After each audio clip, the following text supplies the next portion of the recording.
चलिए, आज हम लोग शुरू करेंगे स्व-सहायता समूह। स्व-सहायता समूह से रिलेटेड लगभग 90 से ज़्यादा क्वेश्चन मैंने यहाँ पे लिए हुए हैं, जो आने वाले एग्ज़ाम के लिए आपके बहुत ज़्यादा महत्वपूर्ण हो सकते हैं। तो इन क्वेश्चन को सॉल्व करने से पहले आप ये समझिए कि स्व-सहायता समूह आपके एग्ज़ाम में कितना ज़्यादा इम्पोर्टेंट है। पिछली बार जो 2 बार एग्ज़ाम हुए हैं, उसमें इस टॉपिक से लगभग 4 से 5 क्वेश्चन्स आए हुए हैं। तो आप समझ सकते हैं कि काफ़ी ज़्यादा महत्वपूर्ण टॉपिक है और मैंने यहाँ ऐसे-ऐसे क्वेश्चन्स लिए हुए हैं कि जब इससे रिलेटेड कोई भी क्वेश्चन आएँगे, तो ऑलमोस्ट आपके 80 से 90% क्वेश्चन आपसे यहाँ से बन जाएँगे। तो चलिए शुरू करते हैं। पहला है, स्व सहायता समूह में आम तौर पर कितने लोगों को शामिल किया जाता है? तो आम तौर पर कितने लोगों को शामिल किया जाता है? तो 10 से 20 लोगों को शामिल किया जाता है। अगर कोई दुर्गम क्षेत्र है तो वहाँ पर जो संख्या मिनिमम संख्या 5 हो जाएगी और मैक्सिमम संख्या 20 ही रहेगी। अगर मैक्सिमम संख्या 20 से ज़्यादा हो जाती है, तो उस कंडीशन में रजिस्ट्री कराना पड़ेगा, रजिस्ट्रेशन करवाना पड़ेगा। दूसरा क्वेश्चन है, स्व-सहायता समूह का मुख्य उद्देश्य क्या है? तो स्व-सहायता समूह का मुख्य उद्देश्य केवल आर्थिक सशक्तिकरण, केवल सामाजिक सुधार, आर्थिक सशक्तिकरण, रोजगार के अवसर और सामाजिक सुधार, केवल बचत और ऋण व्यवस्था। तो यहाँ पे आंसर हो जाएगा सी, आर्थिक सशक्तिकरण, रोजगार के अवसर और सामाजिक सुधार, तीनों इसका मुख्य उद्देश्य है। तीसरा है, स्व-सहायता समूह के सदस्यों द्वारा नियमित रूप से जमा की गई राशि का उपयोग कैसे किया जाता है? इसे केवल बैंक में जमा किया जाता है, इसे सरकारी योजनाओं में निवेश किया जाता है, जरूरतमंद सदस्यों को ऋण के रूप में दिया जाता है, या इसे सामाजिक खर्च कार्यक्रम पर खर्च किया जाता है। तो इसको ज़रूरतमंद सदस्य जो स्व-सहायता समूह के सदस्य हैं, उनको ऋण के रूप में दिया जाता है। नेक्स्ट है, भारत में पहली बार स्व-सहायता समूह बनाने का कार्य किस योजना के तहत प्रारंभ किया गया था? ये आरंभ किया गया तो था स्वर्ण जयंती योजना के तहत, परंतु इसका जो मेन रफ्तार पकड़ी गई थी, वो किसमें हुई तो एनआरएलएम, राष्ट्रीय ग्रामीण आजीविका मिशन में। नेक्स्ट है, स्व सहायता समूह के सदस्यों की संख्या 20 से अधिक होने पर क्या करना अनिवार्य है? तो क्या करना अनिवार्य है, तो मैं पहले ही आपको बताया क्या करना है, तो रजिस्ट्रेशन करना है, सोसाइटी पंजीकरण अधिनियम के तहत पंजीकरण कराना पड़ेगा। अब थोड़े से बात करते हैं छत्तीसगढ़ में कैसे होगा, तो छत्तीसगढ़ में छत्तीसगढ़ रजिस्ट्रीकरण अधिनियम 1973 के अंतर्गत सेल्फ हेल्प ग्रुप का पंजीकरण होगा। अब इसमें क्या होगा, तो वही बताया कि 20 से ज़्यादा अगर सदस्य रहेंगे तो फिर क्या होगा, ये अनिवार्य हो जाता है। अब अगर ग्रुप में जो सेल्फ हेल्प ग्रुप है, स्व-सहायता समूह सब मेल और फीमेल, पुरुष और महिला दोनों हो, तो उसका शुल्क कितना लगेगा, तो उसका शुल्क ₹1500 लगेगा। अगर सिर्फ़ महिलाएँ हैं, तो सिर्फ़ महिलाएँ हैं, तो उसका शुल्क कितना हो जाएगा, तो ₹250 हो जाएगा। नियम में संशोधन कराएँगे, तो उसका हर संशोधन का ₹200 लगेगा और बैलेंस शीट जमा कराने पर भी कितना रुपए लगेगा, तो ₹200 लगेगा। तो इस चीज़ को बस याद रखेंगे कि अगर मेल और फीमेल दोनों हैं, तो ₹1500 और अगर सिर्फ़ महिला है, तो ₹250। विकलांग व्यक्ति या दुर्गम क्षेत्र के स्व-सहायता समूह में सदस्यों की संख्या कितनी हो सकती है? तो कितनी हो सकती है? जैसे मैं आपको बताया मिनिमम कितनी हो सकती है, तो 5 और मैक्सिमम 20 हो सकती है। विशेष परिस्थितियाँ जैसे लघु सिंचाई, नव अंजोर कार्यक्रम में स्व-सहायता समूह में सदस्यों की संख्या कितनी हो सकती है? तो यहाँ पे कितनी हो सकती है? 2 से 5 हो सकती है। नेक्स्ट है, स्व-सहायता समूह के ऋण प्रबंधन में सदस्य को के ऋण किस आधार पर दिया जाता है? केवल सदस्यों की माँग पर, उपलब्ध कोष के आधार पर, बिना किसी प्राथमिकता के, ये प्राथमिकता के आधार पर दिया जाएगा। तो यहाँ पे बिना किसी प्राथमिकता का तो हो ही नहीं सकता। सदस्य की माँग चलो ठीक है, उपलब्ध कोष तय शर्त ब्याज पर सदस्य की आवश्यकता के अनुसार। तो किसके अनुसार? तो जैसा कोष रहेगा, शर्त रहेगा, ब्याज का शर्त रहेगा और सदस्य की आवश्यकता किसकी आवश्यकता ज़्यादा है, उसके अनुसार से ये ऋण दिया जाएगा। स्व-सहायता समूह में सदस्य बनने के लिए न्यूनतम आयु कितनी होनी चाहिए? तो न्यूनतम कितनी होनी चाहिए? 18 वर्ष और मैक्सिमम कितनी होनी चाहिए? तो 60 साल। स्व-सहायता समूह में एक परिवार से अधिकतम कितने सदस्य होता है? तो एक परिवार से सिर्फ एक ही सदस्य हो सकते हैं। तो आंसर हो जाएगा सी। स्व-सहायता समूह की साप्ताहिक बैठक के लिए क्या निर्धारित किया जाता है? तो एक दिन, एक स्थान और एक समय निर्धारित किया जाता है। स्व-सहायता समूह की बैठक में सभी सदस्यों को कैसे बैठना होता है? तो सभी सदस्यों को गोलाकार के रूप में बैठना होता है। स्व-सहायता समूह की साप्ताहिक की बैठक प्रत्येक रविवार को किस सदस्य के घर होगी? तो हर दिन ये जब-जब ये सप्ताह में होगा, तो ये चेंज होता जाएगा, मतलब हर एक नए सदस्य के यहाँ होता जाएगा। तो किसके यहाँ होता जाएगा? तो एक नए सदस्य के घर बारी-बारी से किया जाएगा। स्व-सहायता समूह की हर बैठक में किसका उपस्थित होना अनिवार्य है? तो सभी सदस्यों का उपस्थित होना अनिवार्य है। स्व-सहायता समूह का समस्त लेन-देन कहाँ होना चाहिए? तो ये बैठक में ही इसका सभी लेन-देन होना चाहिए, क्योंकि यहाँ पे सभी लोग रहेंगे। स्व सहायता समूह में अध्यक्ष और सचिव का चुनाव कितने अवधि में होना चाहिए? तो कितने अवधि में होना चाहिए? तो हर 2 साल में 1 बार इसका चुनाव होना चाहिए। स्व सहायता समूह की पुस्तक किसके पास रहनी चाहिए? तो इसकी पुस्तक किसके पास रहनी चाहिए? तो अध्यक्ष के पास में। और पुस्तक लिखता कौन है? तो पुस्तक संचालन बैठक में इस पुस्तक को लिखता है। स्व सहायता समूह को अपनी पुस्तक का ऑडिट कितने बार कराना चाहिए? तो इसका ऑडिट हर साल कराना चाहिए। स्व सहायता समूह में सदस्य की सदस्यता किन कारणों से समाप्त हो गए थे? नियम के उल्लंघन, बैठक में अनुपस्थित होने पर, बिल्कुल नियम के उल्लंघन करने पर तो समाप्त हो ही जाएगी। सदस्य के मृत्यु होने पर, त्याग पत्र देने पर, पागल हो जाने या चंदा न देने पर, तो तीनों, तो उपरोक्त सभी। स्व सहायता समूह में 20 से अधिक सदस्य होने पर अधिनियम के तहत पंजीकरण आवश्यक है। तो किसके तहत आवश्यक है? तो छत्तीसगढ़ सोसाइटी, छत्तीसगढ़ की बात कर रहा है ना, तो छत्तीसगढ़ सोसाइटी रजिस्ट्रीकरण अधिनियम 1973 के तहत आवश्यक है। बिना पंजीकरण के 20 से अधिक सदस्य वाले समूह को कौन ऋण नहीं देगा? तो कौन ऋण नहीं देगा? तो बैंक उसको ऋण। नेक्स्ट है, स्व सहायता समूह की संरचना के अनुसार कितने प्रतिशत सदस्य बीपीएल श्रेणी से आवश्यक हैं? तो कितने प्रतिशत बीपीएल से आवश्यक हैं? तो 50 नहीं होगा, 70 नहीं होगा, 80%। कितने प्रतिशत? तो 80% आवश्यक है। नेक्स्ट है, प्रत्येक ब्लॉक में कितने प्रतिशत स्व सहायता समूह केवल महिलाओं के होने के लिए चाहिए? तो कितने चाहिए? तो 50%। प्रत्येक ब्लॉक में कितने प्रतिशत स्व सहायता समूह केवल महिलाओं के होने चाहिए? तो हर ब्लॉक में लगभग, जैसे हर ब्लॉक में मान लो छह, हर ब्लॉक में 6 स्व सहायता समूह है, तो उसमें से मिनिमम कितने स्व सहायता समूह? 3 स्व सहायता समूह किसके होने चाहिए? तो महिलाओं के होने चाहिए। स्व सहायता समूह के पंचसूत्र में कौन सा सूत्र शामिल है? तो पंचसूत्र, तो पहले पंचसूत्र समझ लेते हैं कि पंचसूत्र क्या चीज है। तो पंचसूत्र में क्या क्या आता है? 5 सूत्र आएंगे, नाम से समझ में आ रहा है। पहला है नियमित सप्ताह की बैठक, दूसरा है नियमित सप्ताह की बचत, तीसरा है नियमित आंतरिक लेन देन, चौथा है नियमित उधार वापसी, पांचवा है सही पुस्तक निर्धारण। लगभग लगभग नियमित नियमित वाला जो चीजें हैं वो। इसके अलावा अन्य 6 सूत्र में क्या है? तो स्वच्छ समूह, स्वच्छ समूह, स्वच्छ स्वच्छ समूह और स्वस्थ समूह, सुशिक्षित समूह, नशा मुक्त समूह, सुपोषित समूह और छठवा है समूह एवं ग्राम सभा में सहभागिता।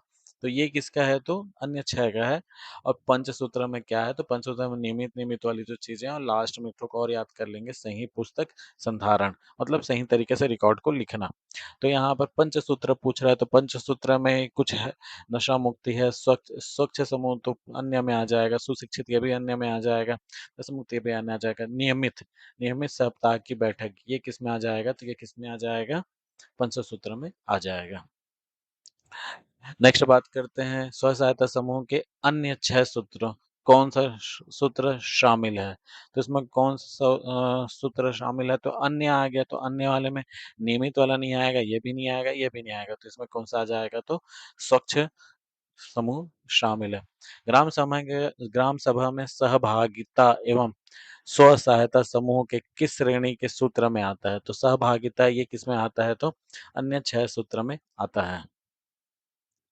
स्व सहायता समूह की अनिवार्य बैठक किस आधार पर आयोजित किया जाएगा? तो अनिवार्य बैठक प्रत्येक माह पर आयोजित किया जाएगा। स्व सहायता समूह की बैठक में निर्णय लेते समय सदस्यों की न्यूनतम उपस्थिति होनी चाहिए। तो कितनी होनी चाहिए? तो 75% होनी चाहिए। स्व सहायता समूह की सामान्य सभा कितनी बार आयोजित की जाएगी? तो प्रति वर्ष सामान्य सभा आयोजित की जाएगी। स्व सहायता समूह की सप्ताह की बैठक एजेंडा में सबसे पहले कौन सा बिंदु आता है? तो सबसे पहले कौन सा बिंदु आता है? तो देख लेते हैं। सबसे पहले क्या आता है? तो प्रार्थना करना, फिर परिचय देना, उपस्थिति लेना, फिर पिछली बैठक की समीक्षा करना, फिर बचत वसूली, उसके बाद में जो किस्त विस्त दिए हैं तो उसकी वापसी के बारे में बात किया जाता है, फिर नए ऋण की मंजूरी दिया जाता है, इसके बाद में जो भुगतान आय व्यय का हिसाब किताब किया जाता है, फिर उसके बाद कुछ सामाजिक मुद्दों पे बात किया जाता है, फिर लास्ट में सदस्य और कुछ सुझाव देते हैं तो उस विषय पर भी चर्चा किया जाता है। तो यहाँ पे पूछ रहा है कि स्व सहायता समूह के सप्ताह की बैठक एजेंडा में सबसे पहला बिंदु क्या है? तो सबसे पहला बिंदु क्या है? तो परिचय देना, उपस्थित होना, पिछली बैठक समीक्षा करना या प्रार्थना करना। तो सबसे पहले क्या किया जाता है? तो प्रार्थना किया जाता है।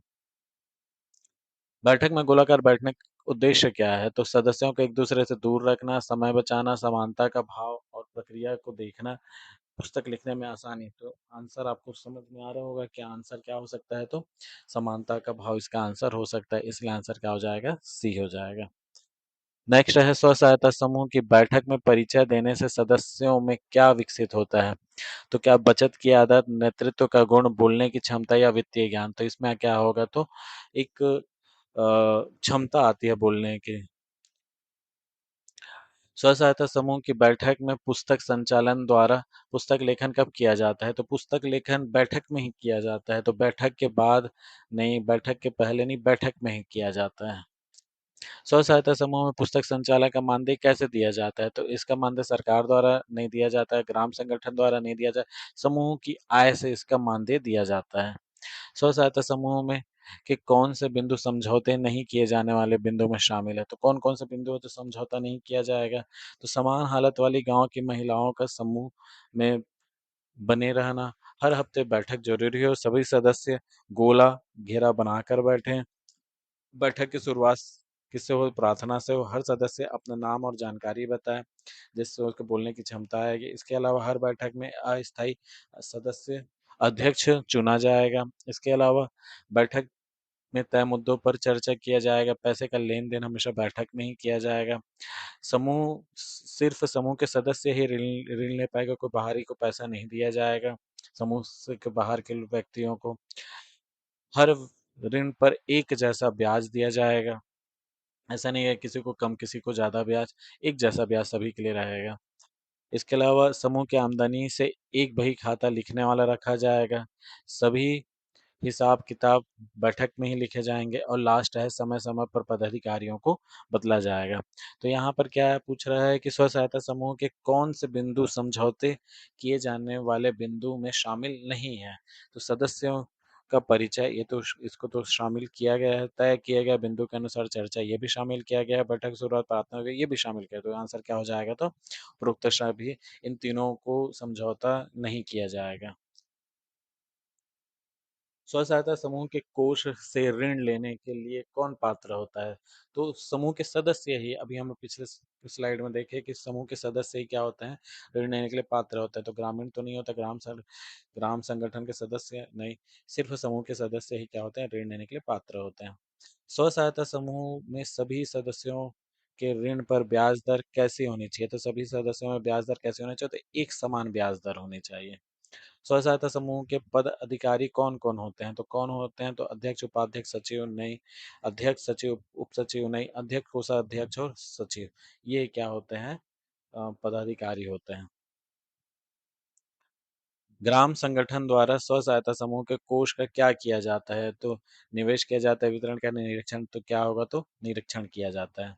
स्व सहायता समूह में नियमावली में संशोधन कैसे किया जाता है? तो केवल अध्यक्ष के निर्णय से या प्रबंध समिति के बहुमत से, सर्वसम्मति या समूह के कुल सदस्यों का 2/3 बहुमत से। तो सर्वसम्मति से या 2/3 बहुमत से, सदस्यों के 2/3 बहुमत से क्या किया जाएगा? संशोधन किया जाएगा। स्व सहायता समूह के विघटन के लिए कितने बहुमत की आवश्यकता होती है? तो इसमें भी कितना होगा? तो कुल देनदारी के देने के बाद 2/3 बहुमत से विघटन किया जाएगा। स्व सहायता समूह द्वारा अपने सदस्यों को की ऋण देने की प्रक्रिया के तहत सदस्य ऋण की मांग कहाँ करेगा? तो ऋण की मांग कहाँ करेगा? तो अध्यक्ष के घर पे नहीं, सचिव के घर पे नहीं, समूह की बैठक में ही क्या करेगा? अपने ऋण की मांग करेगा।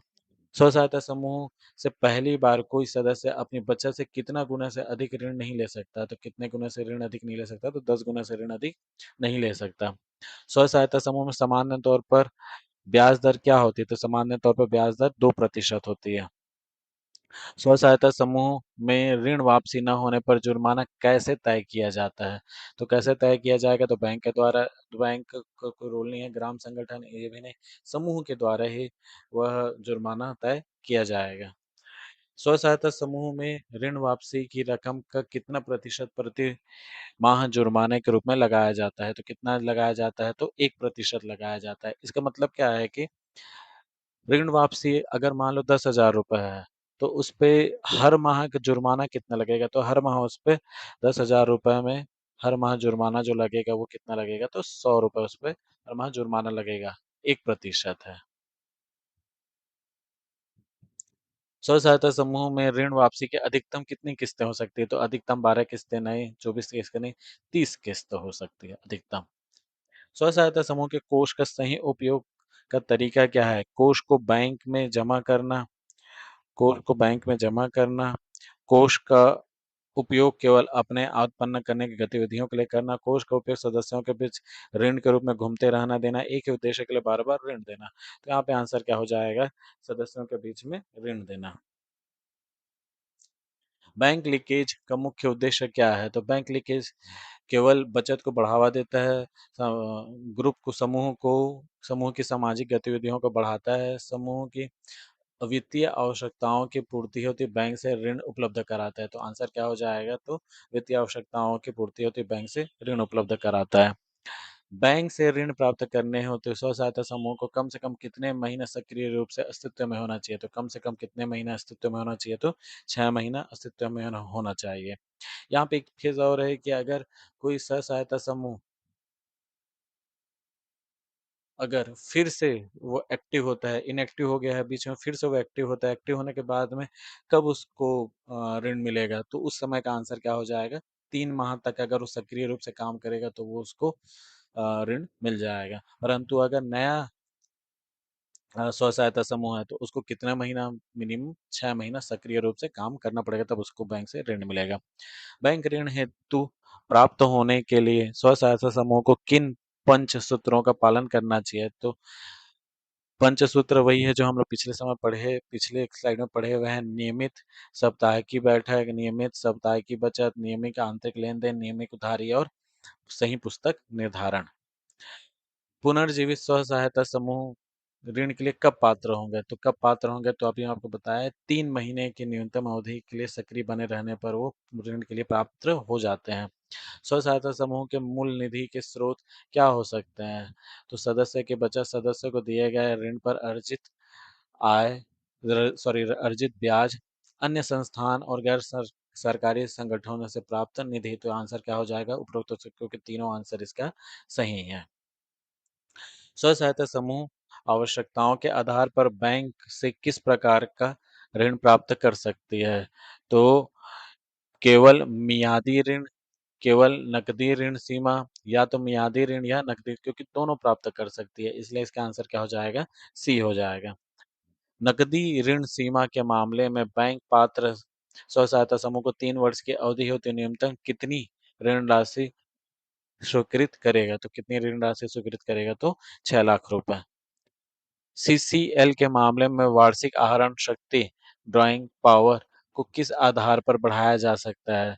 तो किस आधार पर बढ़ाया जा सकता है? तो सदस्यों की संख्या के आधार पर, ग्राम संगठन की सिफारिश पर, स्व सहायता समूह के चुकौती व्यवहार और निष्पादन के आधार पर, या सरकार के आदेश पर। तो ये एक ऐसा समझ लीजिए आप कि जितना आप ट्रांजैक्शन करेंगे और जितना आप पैसा जमा करेंगे, मतलब आपका ट्रांजैक्शन बहुत अच्छा रहेगा, तो ऑलरेडी आपका क्रेडिट स्कोर बढ़ना शुरू हो जाएगा। तो उसी टाइप का यहाँ पे भी है, चुकौती व्यवहार अच्छा रहेगा और निष्पादन अच्छा रहेगा, तो आपको जो लिमिट है वो क्या हो जाएगा? बढ़ जाएगा। पहले वर्ष हेतु स्व सहायता समूह की वार्षिक आहरण शक्ति सीमा क्या होगी? तो पहले वर्ष के लिए मौजूदा मूल निधि का 8 गुना, न्यूनतम 3 लाख, मौजूदा मूल निधि का 6 गुना या न्यूनतम 1.5 लाख, जो भी अधिक हो। तो यही आंसर रहेगा, 1.5 लाख या 6 गुना, जो भी अधिक हो। तीसरे वर्ष हेतु स्व सहायता समूह की वार्षिक आहरण शक्ति सीमा क्या होगी? मौजूदा मूल निधि का 8 गुना या न्यूनतम 3 लाख, मौजूदा मूल निधि का 6 गुना या न्यूनतम 1.5 लाख, स्व सहायता समूह द्वारा तैयार किए गए माइक्रो क्रेडिट प्लान तथा पिछले ऋण इतिहास का आधार पर न्यूनतम 6 लाख, स्व सहायता समूह द्वारा तैयार किए गए माइक्रो क्रेडिट प्लान तथा पिछले ऋण के इतिहास के आधार पर 6 लाख से अधिक। तो इसका आंसर हो जाएगा सी। समूह द्वारा तैयार किए गए माइक्रो क्रेडिट प्लान तथा पिछले ऋण इतिहास के आधार पर न्यूनतम 6 लाख। 1 लाख से ऊपर के बैंक ऋण का कम से कम कितना प्रतिशत मुख्य रूप से आय सृजन करने वाले उद्देश्यों के उपयोग के लिए किया जाना चाहिए? तो 1 लाख से ऊपर के लिए क्या आंसर आ जाएगा? तो इसका आंसर आ जाएगा 50%। 6 लाख से ऊपर के बैंक ऋण का कम से कम कितना प्रतिशत मुख्य रूप से आय सृजन करने वाले उद्देश्यों के लिए करना चाहिए? तो यहाँ पर अब आंसर आ जाएगा 85%। 1 लाख रहेगा तो उसका आंसर 50%, और 6 लाख से ऊपर रहेगा तो उसका आंसर क्या हो जाएगा? 85%। बैंक ऋण की पहली मात्रा को कितने महीने में मासिक या तिमाही किस्तों में चुकाया जा सकता है। तो कितने महीने में? तो 24 से 36 महीने में। पहली मात्रा, दूसरी मात्रा रहेगी 36 से 48, ये पहली आ जाएगा, ये दूसरी आ जाएगा। फिर 48 से 60, ये तीसरा आ जाएगा, और 60 से 84, 60 से 84 माह, ये क्या आ जाएगा? चौथा आ जाएगा।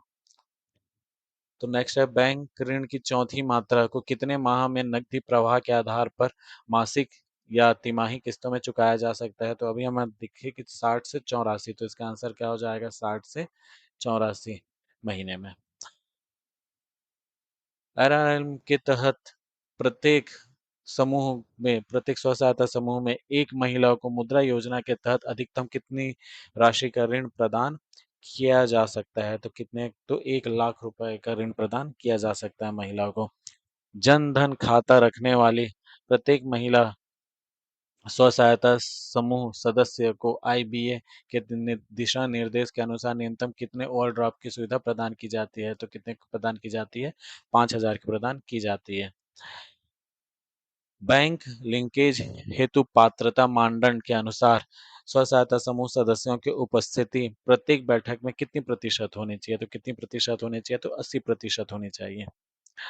बैंक से ऋण लेने के लिए स्व सहायता समूह के लिए जमानत के रूप में क्या आवश्यक है? तो व्यक्तिगत गारंटी नहीं, संपत्ति का गिरवी रखना नहीं, सदस्य द्वारा संयुक्त गारंटी नहीं। इसमें क्या आएगा? कोई जमानत नहीं रहता, सिर्फ क्या है, एमओयू में हस्ताक्षर बस चाहिए, फिर बैंक से ऋण मिल जाएगा। बैंक लिंकेज कार्यक्रम से बैंकों को क्या लाभ होता है? तो बैंकों को क्या लाभ होता है? तो ऋण चक्र में लागत में कमी, बिल्कुल सही बात है।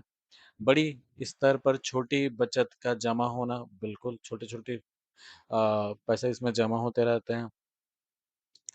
सुनिश्चित और समय पर भुगतान से कोष का तेजी से पुनर्चक्रीकरण, बिल्कुल जब रोटेशन होते रहता है। तो तीनों आंसर क्या हो जाएगा? सही हो जाएगा, इसलिए आंसर क्या हो गया? उपरोक्त सभी। बैंक लिंकेज कार्यक्रम से स्व सहायता समूह को क्या लाभ होता है? तो गरीबों के बीच बचत की आदत का विकास, बेहतर तकनीकी और बौद्धिक ज्ञान, स्वतंत्रता, समानता, आत्मनिर्भरता और सशक्तिकरण। तो ये तीनों के तीनों आंसर क्या हो जाएगा? सही हो जाएगा, इसलिए आंसर क्या हो जाएगा? डी, उपरोक्त सभी। ब्याज अनुदान, ब्याज छूट का उद्देश्य क्या है? केवल बैंकों को लाभ पहुंचाना, स्व सहायता समूह को अधिक ऋण देने के लिए प्रोत्साहित करना, स्व सहायता समूह कम ब्याज दर पर ऋण उपलब्ध कराना, और बैंक ऋण के प्रति जिम्मेदार बनाना, या सरकारी खजाने को कम करना। तो आंसर क्या हो जाएगा? सी हो जाएगा। ब्याज अनुदान के तहत समय पर अदायगी करने पर स्व सहायता समूह द्वारा देय ब्याज दर का भार मात्रा कितना प्रतिशत हो जाता है? तो कितना प्रतिशत हो जाता है? 3% हो जाता है। ब्याज अनुदान के लिए योग्य होने हेतु स्व सहायता समूह का खाता कितने दिन से अधिक समय तक ओवरड्राफ्ट में नहीं रहना चाहिए? तो 1 माह, मतलब 30 दिन तक के नहीं, ओवरड्राफ्ट में नहीं रहना चाहिए। सामुदायिक निवेश सहायता कोष का उद्देश्य क्या है? तो केवल स्व सहायता समूह के सदस्यों की आय बढ़ाना, केवल रोजगार बढ़ाना, या केवल जोखिम जोखिम कम करना, या आय में वृद्धि, रोजगार में वृद्धि और जोखिम में कमी। तो ये तीनों, तो इसका आंसर डी हो जाएगा।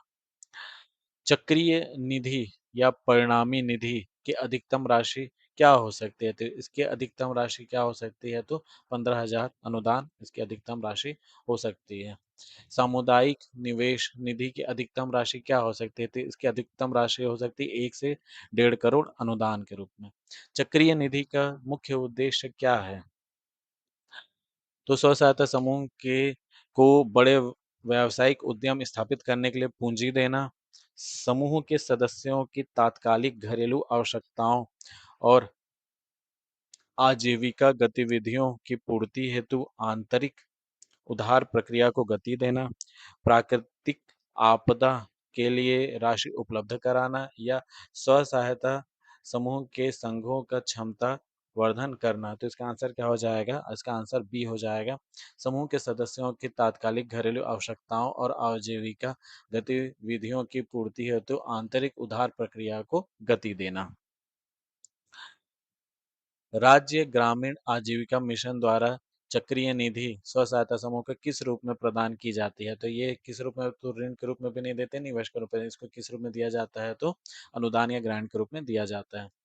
चक्रीय निधि के लिए पात्रता हेतु स्व सहायता समूह की न्यूनतम कितने महीने तक अपनी सप्ताह की बैठक नियमित रूप से 11 सूत्रों को अपनाते हुए संपन्न करनी चाहिए? तो कितनी चाहिए? तो चक्रीय निधि की पात्रता के लिए 3 माह तक, 3 माह तक 11 सूत्री कार्य, जो 11 सूत्र हैं उसके हिसाब से अपनी बैठक को करनी चाहिए। अपने सप्ताह की बैठक को 3 माह तक करते रहना चाहिए। तो फिर वो किसके लिए पात्र हो जाएंगे? तो वो चक्रीय निधि के लिए पात्र हो जाएंगे। चक्रीय निधि के लिए पात्रता हेतु स्व सहायता समूह के बैठकों में सदस्यों की न्यूनतम उपस्थिति कितनी प्रतिशत होनी चाहिए? तो चक्रीय निधि की पात्रता हेतु स्व सहायता समूह की बैठकों में सदस्यों की न्यूनतम उपस्थिति 90% होनी चाहिए। चक्रीय निधि के लिए पात्रता हेतु स्व सहायता समूह की ग्रेडिंग में न्यूनतम कितने प्रतिशत अंक प्राप्त होने चाहिए? तो कितने प्रतिशत प्राप्त होने चाहिए? तो 60% अंक प्राप्त होने चाहिए। किस प्रकार के स्व सहायता समूह को चक्रीय निधि की पात्रता नहीं होगी? ऐसा समूह पुरुष जिसमें पुरुष और महिला सदस्य शामिल हो, दिव्यांग को छोड़कर ऐसे सदस्य जो एक से अधिक समूह से जुड़े हुए हों, या ऐसा समूह जिन्हें SGSY या महिला एवं बाल विकास महिला कोष से पहले ही चक्रीय निधि मिल चुका हो। तो इन तीनों जो रहेंगे ये पात्र नहीं होंगे। सामुदायिक निवेश कोष और सामुदायिक निवेश कोष स्व सहायता समूह और उनके सदस्यों के लिए किस रूप में दिया जाएगा? तो किस रूप में दिया जाएगा? तो ऋण के रूप में दिया जाएगा। CIF पुनर्भुगतान प्रक्रिया में सदस्य स्व सहायता समूह को कितने मासिक किस्तों में और किस वार्षिक ब्याज दर पर पुनर्भुगतान करता है? तो 40 मासिक किस्त में 9% ब्याज, 80 मासिक किस्त में 6% ब्याज, 24 मासिक किस्त में 9%, या 24 मासिक किस्त में 12 से 18%। तो इसका आंसर हो जाएगा डी, 24 मासिक किस्तों में 12 से 18% ब्याज दर। 24 मासिक किस्त यानी 2 वर्ष के लिए 12 से 18%, 40 के लिए 9% और 80 के लिए 6%। VRF यानी आपदा कोष का मुख्य उद्देश्य क्या है? तो आपदा कोष का मुख्य उद्देश्य पूछ रहा है, तो केवल आजीविका गतिविधियों को बढ़ाना, केवल बचत की आदत विकसित करना, सामाजिक और आर्थिक रूप से पिछड़े परिवारों को आकस्मिक आपदाओं के लिए राशि सरलता से उपलब्ध कराना। तो आपदा कोष है, तो ये बेसिकली किसके लिए रहेगा? तो आपदा के लिए ही राशि उपलब्ध कराने के लिए रहेगा। तो इसका आंसर क्या हो जाएगा? सी हो जाएगा।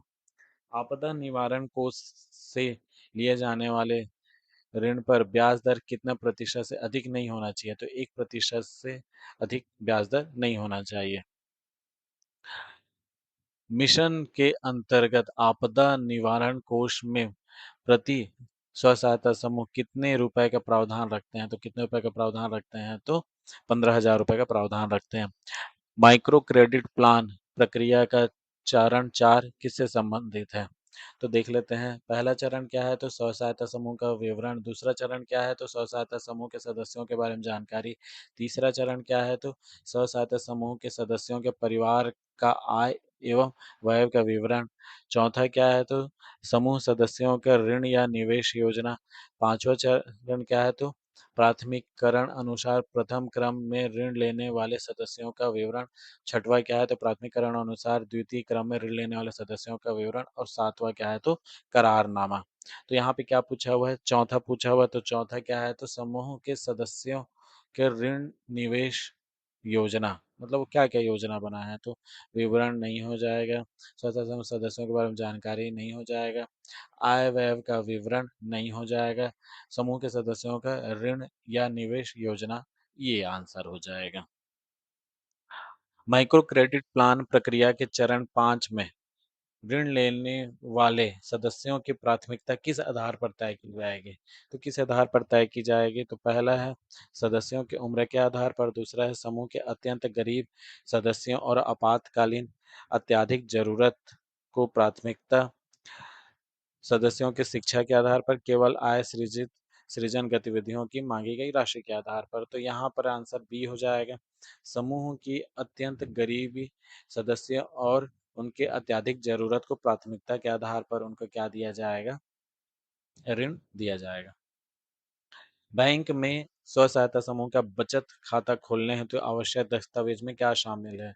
तो क्या शामिल है? तो अध्यक्ष, सचिव और कोषाध्यक्ष का चुनाव दर्शाने वाली नियमावली बैठक, या खाता खोलने हेतु संबंधित पारित प्रस्ताव जिनमें बैंक और शाखा का उल्लेख हो, या तीनों प्राधिकृत पदाधिकारियों का केवाईसी और पासपोर्ट साइज फोटो। तो तीनों के तीनों आंसर आ जाएगा, इसलिए उपरोक्त सभी।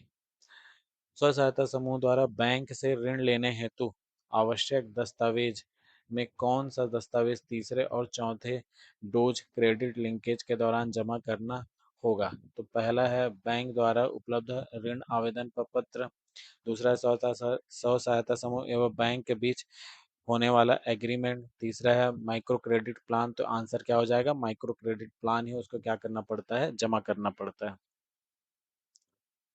राष्ट्रीय ग्रामीण आजीविका मिशन के अंतर्गत गठित सामुदायिक संगठन में कौन शामिल है? तो महिला स्व सहायता समूह, दूसरा है ग्राम संगठन, तीसरा है संकुल स्तरीय संगठन और चौथा उपरोक्त समूह। तो ये तीनों के तीनों क्या रहते हैं? इसमें शामिल रहते हैं, इसलिए आंसर क्या हो जाएगा? डी हो जाएगा। ग्राम संगठन का गठन कम से कम कितने स्व सहायता समूह को मिलकर किया जाता है? तो कम से कम कितने सहायता समूह से किया जाता है? तो 6 सहायता समूह से मिलकर इसका गठन किया जाता है।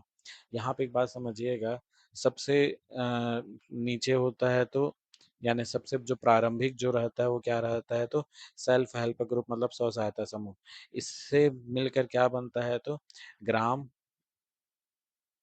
संगठन। ग्राम संगठन से मिलकर क्या बनता है? तो संकुल स्तरीय संगठन, और संकुल स्तरीय संगठन से क्या बनता है? तो विकास स्तरीय संगठन, और विकास स्तरीय से क्या बनता है? तो जिला स्तरीय संगठन। तो ग्राम संगठन का गठन कम से कम कितने स्व सहायता समूह से मिलकर किया जाता है? तो आंसर 6 आ जाएगा। यहाँ पे लिखा हुआ है कि ग्राम संगठन का गठन एक ही ग्राम के अंतर्गत कम से कम कितने? तो 6 स्व सहायता समूह द्वारा किया जाता है, परंतु इसको सुचारू रूप से चलाने के लिए, निरंतर और प्रभावी चलाने के लिए 15 से 20 स्व सहायता समूह का समावेश होना चाहिए। अगर किसी ग्राम में 30 से ज़्यादा अगर स्व सहायता समूह है, तो वहाँ पर 2 ग्राम संगठन निर्माण किया जा सकता है। और अगर कहीं पे यहाँ पे मिनिमम कितना है? 6 है, और अगर 6 से भी कम रहा स्व सहायता समूह, किसी गाँव में 6 से भी कम रहा, तो आस-पास के गाँव के स्व सहायता समूह को मिलाकर क्या किया जाएगा? तो संयुक्त ग्राम संगठन बना दिया जाएगा। थोड़ी-सी बात करें तो ग्राम संगठन के बारे में, तो ग्राम संगठन की सामान्य सभा, तो ग्राम संगठन में कौन-कौन सामान्य सभा में के सदस्य होते हैं? तो जितने सारे ग्राम संगठन में जितने भी स्व सहायता समूह रहते हैं, उन सभी के जितने भी सदस्य रहेंगे, ऑल मेंबर, वो सभी के सभी क्या रहते हैं? तो जनरल बॉडी के सदस्य होते हैं। इसकी बैठक कब तक रहती है? तो 3 से 6 माह के बीच में इसकी बैठक होती रहती है। इन लोग बैठते कैसे हैं? तो इसमें बैठते कैसे हैं? तो यू शेप में बैठते हैं। और स्व सहायता समूह के लोग कैसे बैठते हैं? तो इन लोग गोल शेप में बैठते हैं, मतलब सर्कल शेप में बैठते हैं। ग्राम संगठन की कार्यकारिणी समिति, मतलब एग्जीक्यूटिव काउंसिल में कौन शामिल होते हैं? तो यहाँ पे ग्राम संगठन में शामिल सभी समूह के अध्यक्ष और सचिव मिलकर ही क्या बनाते हैं? तो कार्यकारिणी समिति बनाते हैं। मतलब जो ग्राम संगठन की कार्यकारिणी समिति रहती है, उसमें जितने भी स्व सहायता समूह के अध्यक्ष और सचिव होते हैं, वही क्या रहते हैं? तो ग्राम संगठन के कार्यकारिणी समिति के सदस्य होते हैं। इसकी बैठक कितनी बार होनी चाहिए? तो इसकी बैठक हर माह में 1 बार, मतलब प्रत्येक माह इसकी बैठक होनी चाहिए। यहाँ पर सामान्य सभा की बैठक 3 या से 6 माह के बीच में होनी चाहिए, बट इसकी क्या है हर माह होनी चाहिए। अब ग्राम संगठन के पदाधिकारी कौन होते हैं? तो पदाधिकारी ये सभी जो ग्राम जो स्व सहायता समूह के जो अध्यक्ष और सचिव हैं, ये इसके सचिव ये इसके सदस्य होते हैं एग्जीक्यूटिव कमेटी के। अब ये जितने लोग हैं, ये सभी मिलकर ग्राम संगठन के लिए क्या चुनते हैं? तो पदाधिकारी चुनते हैं। पदाधिकारी भी क्या है? तो अध्यक्ष, उपाध्यक्ष, सचिव, उपसचिव और कोषाध्यक्ष ये सब चुनते हैं। तो एक बात समझ लीजिए कि जो कार्यकारिणी समिति है, ये जो कार्यकारिणी एग्जीक्यूटिव काउंसिल जो बना हुआ है, ये कितने साल के लिए बना है? तो 3 साल के लिए बना है। परंतु जो ये पदाधिकारी जो बनते हैं, इन लोग जो बन रहे हैं, ये कितने साल के लिए बन रहे हैं? तो ये लोग 1 साल के लिए बन रहे हैं। तो नेक्स्ट देखते हैं ग्राम संगठन की कार्यकारी समिति में कौन-कौन शामिल होते हैं? तो कार्यकारी समिति बोलते हैं, तो कार्यकारी समिति में कौन-कौन शामिल होते हैं? तो अध्यक्ष और सचिव। तो ग्राम संगठन में शामिल सभी समूह के सभी सदस्य नहीं, ये तो किसमें होते हैं? तो जनरल बॉडी में होते हैं। ग्राम संगठन में शामिल सभी समूहों के कोषाध्यक्ष नहीं, ग्राम संगठन में शामिल सभी समूहों के अध्यक्ष एवं सचिव तो ये इसमें शामिल होते हैं। ग्राम संगठन सहायक और पुस्तक सहायक तो ये तो हो गया नहीं, तो आंसर क्या हो जाएगा? तो सर सी हो जाएगा। ग्राम संगठन को सरकार द्वारा स्टार्टअप राशि के रूप में कितनी सहायता उपलब्ध कराई जाती है? तो कितनी सहायता उपलब्ध कराई जाती है? 35,000। ग्राम संगठन के पद अधिकारियों का कार्यकाल कितना होता है? पद अधिकारियों का कार्यकाल कितना होता है? तो 1 साल रहता है। और कमेटी का कितना रहता है? तो कमेटी का 3 साल रहता है। ग्राम संगठन की उप समितियों में कौन सी उप समिति अनिवार्य है? तो पर्यवेक्षक, निगरानी उप समिति, बैंक लिंकेज उप समिति ये भी शामिल है, ये भी शामिल है, सामाजिक मुद्दों की उप समिति ये भी शामिल है। तो इसका आंसर क्या हो जाएगा? तो उपरोक्त सभी हो जाएगा। संकुल स्तरीय संगठन का निर्माण प्रारंभ में कितने ग्राम संगठनों से किया जाता है? तो कितने ग्राम संगठनों से किया जाता है? तो 10 ग्राम संगठनों से किया जाता है।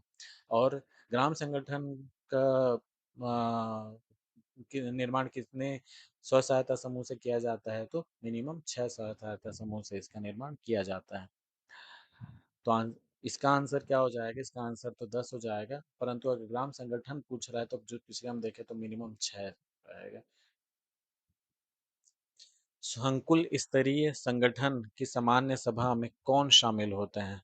तो संकुल स्तरीय यहाँ पे संकुल पूछ रहा है, यहाँ पर ग्राम संगठन नहीं पूछ रहा है ना। तो संकुल स्तरीय संगठन के पदाधिकारी संकुल स्तरीय संगठन में सदस्य प्राप्त सभी ग्राम संगठनों के कार्यकारिणी समिति, सभी स्व सहायता समूह के सदस्य या ब्लॉक मिशन मैनेजमेंट यूनिट के सदस्य। तो इसका आंसर क्या हो जाएगा? सी इसका आंसर हो जाएगा। जितने भी कार्यकारी समिति होती है ग्राम संगठन की, वो सभी सभी किसमें शामिल होते हैं? तो संकुल स्तरीय संगठन में शामिल होते हैं। ई शक्ति कार्यक्रम का उद्देश्य क्या है? तो केवल स्व सहायता समूह को ऋण देना, स्व सहायता समूह के सदस्यों को मोबाइल फोन देना, स्व सहायता समूह के अभिलेखों की पारदर्शिता, समय पर अध्ययन और समुचित रखरखाव के माध्यम से डिजिटलाइजेशन करना। तो इसका आंसर क्या हो जाएगा? इसका आंसर सी हो जाएगा। चलिए इसको खत्म करते हैं। आशा करता हूँ कि आपको ये वीडियो अच्छा लगा होगा।